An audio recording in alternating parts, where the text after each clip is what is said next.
क्या कलीसिया बड़ी मुसीबत के वक्त ज़मीन पर होगी? रैप्चर क्या है और ये किस वक्त होगा? और आखिर खुदावंद यीशु मसीह हमें लेने किस वक्त आ रहे हैं? दोस्तों, मैं आज एक बार फिर से आप लोगों को वेलकम करता हूँ। और आज की वीडियो में हम लोग, जैसा कि आपने टाइटल और थंबनेल में पढ़ लिया होगा, आज हम लोग बात करने जा रहे हैं मसीहत में माने जाने वाले एक ऐसे कॉन्सेप्ट के बारे में जिसमें यीशु मसीह पर ईमान रखने वाले लोग अचानक से एकदम से हवा में उड़ जाएंगे और वो खुदावंद यीशु मसीह का इस्तकबाल करेंगे। और दोस्तों, इस इवेंट को रैप्चर कहते हैं। मसीही कलीसिया का यीशु मसीह के ऊपर ईमान रखने वाले लोगों का यीशु मसीह के साथ बादलों पर उठा लिया जाना, और इसे रैप्चर बोलते हैं। मौजूदा दौर में इसे कलीसिया के आसमान पे उठाए जाने के साथ जोड़ा जाता है कि खुदावंद यीशु मसीह अपनी कलीसिया को, अपने बिलीवर्स को, अपने मानने वालों को आसमान पर उठा कर ले जाएंगे। और ये एक ऐसे वक्त में होगा जब सारी दुनिया गुनाह में पड़ी होगी, लोग ब्याह शादियाँ कर रहे होंगे और बुरे कामों में मसरूफ़ होंगे, बुरे काम करने में। तो अचानक से उन पर ऐसी बड़ी मुसीबत आ पड़ेगी। और ये बड़ी मुसीबत जो है, इसको लेकर मसीहत में तीन तरह के कॉन्सेप्ट, तीन तरह के फ़ेथ पाए जाते हैं। बड़ी मुसीबत को लेकर मसीहत में लोगों के तीन तरह के ख्याल हैं। कुछ लोग कहते हैं कि बड़ी मुसीबत के आने से पहले ही जो है कलीसिया यीशु मसीह के मानने वाले आसमान पर उठा लिए जाएंगे, और कुछ का इसको लेकर कुछ और ही सोचना है। मसीहत में आज बहुत से ग्रुप्स, बहुत से फ़िरके पाए जाते हैं, और किसी भी चीज़ में आप ले लें, बैप्टिज़म को लेके, रैप्चर को लेके, सेकंड कमिंग को लेके, जीसस की 1000 साला बादशाहत को लेकर, मिलेनियम किंगडम को लेकर, मसीहत में बहुत से फ़िरके हैं। लेकिन हमें देखना है कि खुदावंद का पाक कलाम हमें क्या कहता है। हमें इन इवेंट्स के बारे में जानना इतना ज़्यादा ज़रूरी नहीं है जितना ये है कि हम लोग जान लें कि हम खुदा की बादशाही में कैसे दाखिल हो सकते हैं। बहुत से फ़िरके हैं, फ़िरकों के ऊपर अगर जाएंगे तो आप लोग कंफ्यूज ही रहेंगे।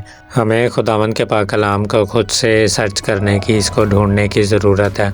हमारा तवक्कल किसी इंसान पर नहीं होना चाहिए, क्योंकि इंसान गलत कोई भी हो सकता है, प्री ट्रिब्यूलेशन वाले भी, मिड वाले भी, पोस्ट वाले भी। हमें यह जानना ज़रूरी है कि हम ऐसा क्या कर लें कि रैप्चर जिस वक्त मर्ज़ी हो, खुदावंद यीशु मसीह हमें हवा में अपने साथ उड़ा कर ले जाएं, क्योंकि ये होना तो है ही है, चाहे पहले हो, चाहे सेंटर में हो, चाहे बाद में हो।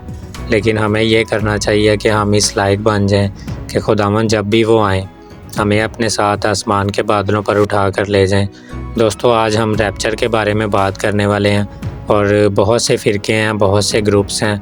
तो आइए आज की वीडियो में इनके बारे में थोड़ी सी डिटेल में जानते हैं। और कुछ लोग जो मसीहत में ये भी बात सोचते हैं कि रैप्चर लफ्ज़ बाइबल में नहीं लिखा तो रैप्चर होगा ही नहीं, उनको भी जो खुदावंद का पाक कलाम है आज ज़रूर सुनना चाहिए। आपको इस वीडियो से बहुत सी नई बातें सीखने को मिलेंगी। और जो अल्टीमेट जो हमारा मोटिव है, हमारा जो मिशन है, वो है खुदावंद यीशु मसीह के साथ बादलों पर उठाए जाना। तो वो जब मर्ज़ी हो, हमें उसके लिए खुदावंद का कलाम तैयारी के लिए क्या कहता है, आज हम इसके बारे में भी जानेंगे। तो आइए ये जो ग्रुप्स हैं, पहले इनके बारे में जान लेते हैं। जो तीन बड़े कॉन्सेप्ट हैं रैप्चर को लेकर, इनके बारे में हम बात करेंगे। दोस्तों, सबसे पहले आपको बताना चाहता हूँ कि रैप्चर है क्या। नए लोगों के लिए मैं बताना चाहूँगा कि ये जो रैप्चर है, इसको मसीही कलीसिया का आसमान पर उठा लिया जाना बोलते हैं, कि यीशु मसीह अपनी कलीसिया को आसमान पर उठा कर ले जाएंगे। अब इस रैप्चर को लेकर मसीहों में तीन तरह के कॉन्सेप्ट पाए जाते हैं। पहला कॉन्सेप्ट है प्री ट्रिब्यूलेशन रैप्चर। अब ये जो प्री ट्रिब्यूलेशन रैप्चर का कॉन्सेप्ट है, ये जो ग्रुप है, इनका ऐसा मानना है कि यीशु मसीह बड़ी मुसीबत से पहले आएंगे।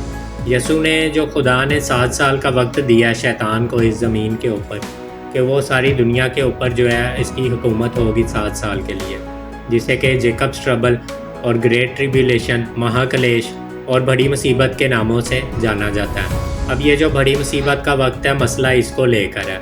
अब ये जो प्री ट्रिब्यूलेशन के मानने वाले हैं, इनका मानना है कि ये जो 7 साल का वक्त है, यानी कि जब मुखालफे मसीह ने आना है और उसके 7 साल का वक्त शुरू होना है, इससे पहले यीशु मसीह कलीसिया को आसमान पर उठाकर ले जाएंगे। अब जो दूसरा ग्रुप है, जो दूसरा फेथ है रैप्चर को लेकर, वो है मिड ट्रिब्यूलेशन के फॉलोअर्स का जो दूसरा ग्रुप है। अब मिड ट्रिब्यूलेशन वालों का ये मानना है कि यीशु मसीह बड़ी मुसीबत के 3.5 साल के बाद आएंगे, यानी जब मुखालफे मसीह आ चुका होगा और वो सारी दुनिया के ऊपर अपना कहर नाजिल कर रहा होगा, तो 3.5 साल जब उसको हो चुके होंगे आए हुए, जब मुखालफे मसीह की छाप भी लग रही होगी, तो उस वक़्त खुदावंद यीशु मसीह आएंगे 3.5 साल के बाद। और जो तीसरा बड़ा कॉन्सेप्ट है उसको पोस्ट ट्रिब्यूलेशन के नाम से जाना जाता है। अब जैसा कि लफ्ज़ पोस्ट से ही हमें समझ जाना चाहिए कि ये जो पोस्ट ट्रिब्यूलेशन का कॉन्सेप्ट है, ये जो ग्रुप है, इनका ऐसा मानना है कि यीशु मसीह बड़ी मुसीबत के बाद आएंगे, यानी कि जब मुखालफे मसीह का साल का वक्त पूरा हो जाएगा और खुदावंद यीशु मसीह आसमानी घोड़ों पर सवार होकर अपनी फ़ौजों के साथ आएंगे, उस वक़्त रैप्चर होगा। अब यहाँ पे कन्फ्यूजन है, 3 ग्रुप हैं, तीनों का अलग अलग मानना है। और मेरे दोस्तों, इन 3 ग्रुप्स के अलावा एक और ग्रुप ऐसा भी है जिसको कि एमिनालिस्ट के नाम से जाना जाता है। और ये एमिनालिस्ट ग्रुप वालों का ऐसा मानना है कि वर्ड रैप्चर बाइबल में नहीं लिखा हुआ, इसीलिए रैप्चर होगा ही नहीं। इन लोगों को मैं बता देना चाहता हूँ कि ये जो रैप्चर का वर्ड है, इसका ओरिजिन, इसका ग्रीक ओरिजिन है हरपाज़ो और इसका लैटिन में मीनिंग है रैपिमर। और इन्हीं 2 वर्ड से मिलकर रैप्चर का वर्ड बना है, जो कि 1 Thessalonian chapter number 4 verse number 16 और 17 में यूज़ करना मुनासिब नहीं था, क्योंकि इसकी वजह से पूरा जो सेंटेंस है, पूरी जो वर्ड्स है, उसका मीनिंग ख़राब हो सकता है। इसीलिए जब इसको इंग्लिश में ट्रांसलेट किया गया तो हरपाज़ो और रैपिमर की जगह पे रैप्चर का वर्ड यूज़ नहीं किया गया, और इसकी जगह पे कोट अप, टेक अवे या स्नैच अवे के वर्ड यूज़ हुए हैं। और बाइबल की डिफरेंट ट्रांसलेशंस में आपको डिफरेंट वर्ड पढ़ने को मिल सकते हैं, टेक अवे, कोट अप या स्नैच अवे। और इन सब का मीनिंग एक ही बनता है कि उठा लिया जाना, यीशु मसीह के साथ कलीसिया का आसमान के बादलों पर उठा लिया जाना। और क्या आपने कभी सोचा है कि रैप्चर को लेकर इतने ज़्यादा ग्रुप, इतने ज़्यादा फ़िरके क्यों पाए जाते हैं मसीहत में?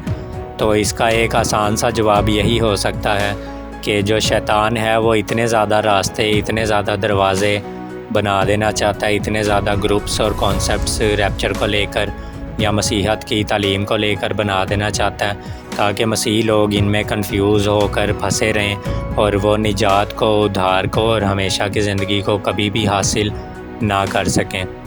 और आज शैतान का सबसे बड़ा मकसद ही यही है कि मसीही लोगों को हमेशा की ज़िंदगी हासिल करने से रोकना। दोस्तों, क्या आप लोग जानते हैं कि जब खुदावंद यीशु मसीह इस ज़मीन पर थे तो शैतान ने उनको रोकने की काफ़ी कोशिश की, तरह तरह से उनकी आजमाइश की, उनको आजमाता रहा, लेकिन हमारे खुदावंद यीशु मसीह को अपना गोल, अपना मिशन पता था और खुदावंद यीशु मसीह ने उस मिशन को, उस गोल को पूरा किया।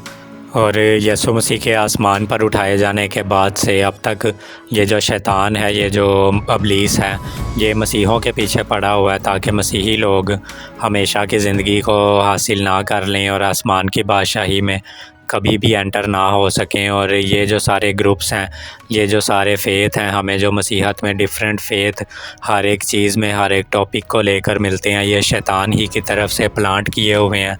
और मैं किसी भी कॉन्सेप्ट या किसी भी फ़ेथ या किसी भी फ़िरके को सपोर्ट करने के लिए यहाँ पर नहीं आया हूँ, बल्कि मैं आपको ये बताने के लिए आया हूँ कि जिस तरह से बाइबल हमें बताती है कि हनूक जो था वो ईमान ही से आसमान पर उठा लिया गया।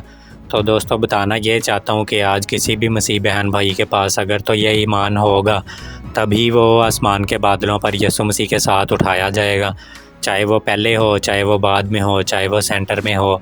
मैं किसी भी फ़ेथ को, किसी भी फ़िरके को प्रमोट करने के लिए नहीं आया हूँ, बल्कि मैं आपको बताना चाहता हूँ कि पता किसी को भी कुछ नहीं है, कोई भी गलत हो सकता है, प्री वाले भी, पोस्ट वाले भी, मिड वाले भी, क्योंकि बाइबल हमें बताती है कि उस दिन और उस घड़ी के बारे में कोई भी नहीं जानता, ना आसमान के फरिश्ते। और खुदावंद यीशु मसीह ने कहा कि ना बेटा जानता है, बल्कि सिर्फ़ खुदा बाप जानते हैं। और ये वर्स हमें साफ़ तौर पर बताती है कि उस दिन और उस घड़ी के बारे में, उस वक्त के बारे में कोई भी नहीं जानता, बल्कि सिर्फ़ खुदा बाप जानते हैं।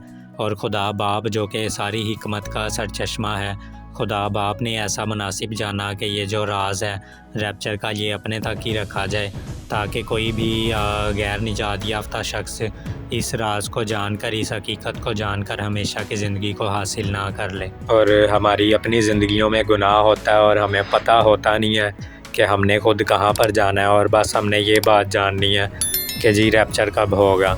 तो जी रैप्चर जिस वक्त मर्ज़ी हो, हमें ये करना चाहिए कि हमें रैप्चर के लिए, आसमान पर उठाए जाने के लिए हर वक्त तैयार रहने की ज़रूरत है, क्योंकि सोशल मीडिया के ऊपर बहुत से ऐसे लोग हैं जो कि अपने फ़ेथ को प्रमोट करने के लिए आपको प्रूफ कर देंगे कि प्री ट्रिब्यूलेशन भी ठीक है, मिड भी ठीक है और पोस्ट भी ठीक है।